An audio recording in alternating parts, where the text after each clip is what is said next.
morning, garden friends. It's Heather at Bush Poppy Farm. It is Wednesday, and when I left my house 10 minutes ago, because my farm is only four miles away, it was 63 degrees and lovely, and I just arrived at the farm, and it's foggy, which is awesome, and it's 56 degrees. So that just shows you how different the microclimates in my area are. This is in a valley, like I've said before, and right now the fog is blowing in. And of course I didn't bring a jacket because, it's the end of July and I wasn't thinking. So I just need to keep one permanently in my car. It'll be fine. What I'm starting with this morning is I have worm compost tea to spray on all of the plants, and then Griffin's arriving in a little while, and we are going to set and square the four corners for the new hoop house, which is going to go over the lower field. So we are starting that project. I ordered the rest of the kit, the DIY kit, and a couple days ago, but that's going to be a while before it arrives. We have access to a hoop house, just the bows and some of the ground posts, here on the farm that nobody else has been using for, I don't know, probably years and years.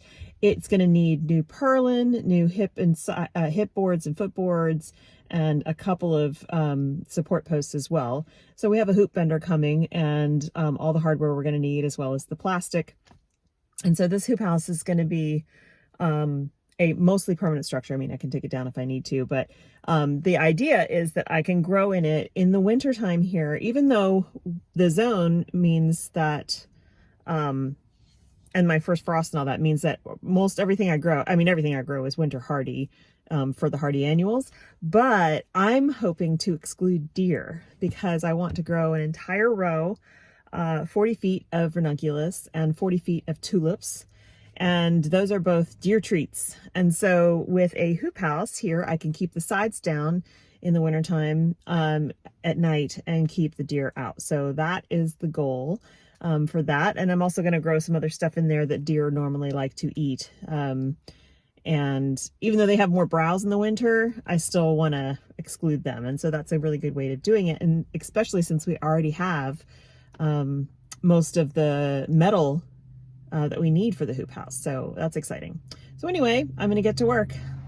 The other thing I want to show you is the prototype for the fog catcher that we have set up. And then I'll tell you about a couple of the changes that we need to make. Okay, so here it is. This is my prototype fog catching machine, mostly. So you see how it's bending. This is PVC. The mesh on the middle there is 10 feet by 5 feet. So the top pole is 10 feet long. The side poles are about 8, so that they could fit the 5 feet and then still have legs. Then we have a line of gutter underneath to catch the water that is collecting on the mesh. And then there is a downspout here that will have a bucket underneath it. Now, the reason it's not totally set up yet is a couple of things. First of all, we need to drill a hole into the gutter so that it'll come to the downspout and then it can go into a bucket. But secondly, and this is wet right now as I touch it, these magnets we want to secure into the gutter so that the mesh drips, so it drips down into the gutter. Secondly, or maybe this is thirdly, the rebar, the only rebar I had access to at the hardware store I went to was this stuff, really short. So we're gonna drive really tall rebar stakes in here so that this thing doesn't bend as much and it stays more upright. In general, the wind blows from the north and comes this way, but like this morning, the fog is blowing in. Can you see it back there? The fog is blowing in from the west and moving up this valley instead of down it. So we just want this to be stable so it can collect for us. And then we'll see how much we can get. But, we just got here this morning. I just got here this morning, and there is water on the mesh, which I assume was probably more a couple hours ago when it was more foggy. And the trough feels damp. So still has some changes to make, but that's going to be kind of the design. And the other thing I'm doing today is pulling out this celosia, which has done basically nothing since I planted it. And I have a whole tray of amaranth. I'm going to put in amaranth in this section here, and you can just see everything is still coming along. The zinnias are starting to pop, which is so exciting, and the stems are starting to get long. I am so happy. So next week when I harvest, there's going to be some gorgeous stems to harvest. Those last few sunflowers, I'm only leaving for the bees to dry it, so the seeds dry out, and then I can cut the heads and give them to the birds because they're too far gone to harvest for customers. And the dahlias are starting as well, so very exciting. This is ageratum right here that I planted early in the spring, and it was really stunted for a long time. So I have more ageratum to go in home farm that I'll do later this week. And then obviously I need to come back through here and weed again.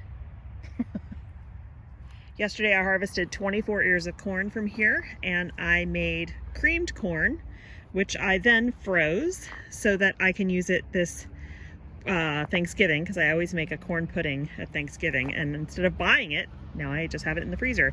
And so what was exciting about that, well, I need to get rid of this guy here because he broke off. But as I was in here harvesting, I found lots more, that is a melon, lots more melons and squashes and pumpkins. So I'm really happy about that. I thought maybe I just had that one. And you might see, you know, some of in your garden this time of year, a lot of the summer squashes, the leaves and stuff start looking really ragged. You might get powdery mildew. That's fine. If you have additional squash plants, this is when succession planting is great, and you have enough time left in your season, you can just pull these out and put new ones in, and you could still get more harvest this season. So like this guy, doing terrible, super wilty. All the leaves are gone. I think I might just pull him, see how that goes if I remember. But the pumpkins and the melons and stuff are doing great, and I'm really happy about that. This Gaillardia, crazy. All started from seed. This is turning into an impromptu farm tour, which I had not intended, but before I get to work, you can see how all the color looks so nice through here. And then back here, the zucchini plants are still pumping. I keep taking, we've had so much zucchini off just these 3 plants, which is crazy. Oh boy. See this guy in here? Super huge. That's kind of too far gone. But I have found that even though when they're that big, even though they don't taste good fresh, they make good zucchini bread because they're not as watery. So these will be coming out pretty soon, just to make way for fall planted stuff.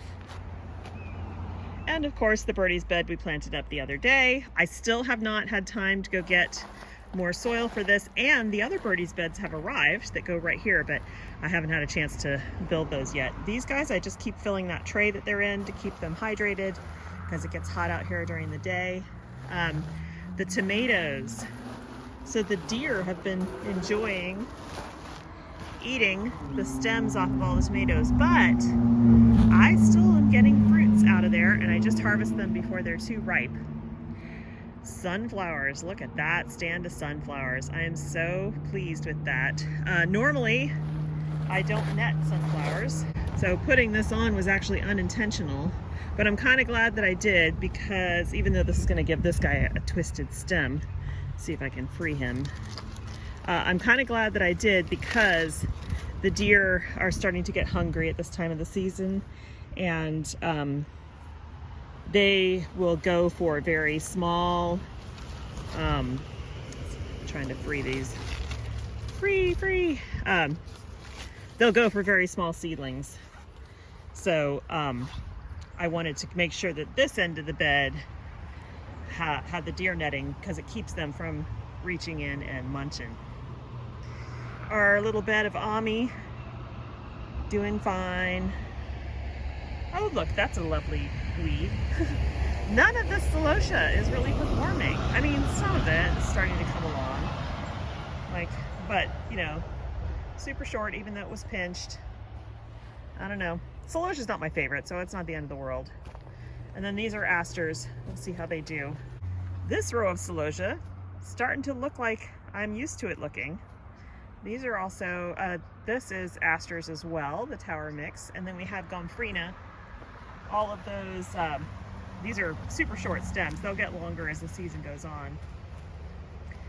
But I also expect longer stems in this whole area next year. That's just how, that was the way it worked for me at my home farm. When I amended the soil and had second season, it just got so much better. Some grasses here giving me some stems, not super long. But look at the zinnias. They're coming up. They're getting nice and bushy, which is what you want. You want a really dense plant that will has been pinched and will send you up lots of longer stems as the season goes on. So some of these are still too short, but I can take them home and enjoy them in a little vase for myself. And then the next stems that come, so like, look at this one, okay? Very short stem, but look, that's 1, 2, 3, 4, 5, 6, 7, 8, 9, 10 more stems on just that one plant. So pinching really, really is the way to go. Here's another example on this guy. I'll look at all those additional blooms. I mean, it's amazing what pinching does. Enough gabbing. I need to fertilize and get moving. Here we go. So it's the next day, and I didn't finish yesterday's video because things got scary real quick at the farm yesterday. Someone I care a lot about was stung by a bee, and within probably 90 seconds to 2 minutes was going into anaphylactic shock. And it was just the two of us, and I realized real quick where it was going. So I called 911, and thank goodness they got there quick. Actually, the rig that was scheduled to arrive, you know, that the dispatcher sent, got there after another team who was literally nearby and heard the call. Super grateful. So my friend's mom also arrived shortly after the first team arrived, and she convinced them to, you know, quickly, beyond assessing, go on and give him an EpiPen, because he at that point was kind of non-responsive. He is doing great. It was a scary day yesterday. He's home resting. Last night actually was back out at the farm checking things over to make sure all the watering got done. So I feel super blessed that he is alive and well and with us, and now we know that he has an allergy, and he's going to have an EpiPen with him all the time now. So I didn't do any more filming yesterday. It was very emotional, and we just were all in connection. Well, his mom and I were in connection while he was in the hospital, you know, making sure, you know, she was just keeping me apprised. But everything's good now. He's probably going to, knowing him, be working today. Probably still taking it easy a little bit, but I just, again, feel super blessed that he survived. I feel blessed that I was actually with him there, because I would hate for him to have had to go through that alone. So yeah. And I think that's what shocked me the most yesterday, was how fast he went down, and went from, you know, ow, I got stung, to unresponsive. Shockingly fast. Very, very scary. So we still love our bees. We still are taking care of them, listening to them. And this isn't to inspire fear. I just wanted to put awareness out there. Just so one really important thing, and the 911 responder told me, thank you for not trying to drive him to an emergency room or hospital yourself. He said, what happens a lot of times is people are like, oh, I could get him or her there faster in my car than, we shouldn't just wait for the emergency vehicles. Well, because this happens so very fast, he said most of the time in those situations, those people, they get halfway down the road and the person stops breathing, or they go into cardiac arrest or whatever. He's like, never, never, never try to get a person to the ER by yourself.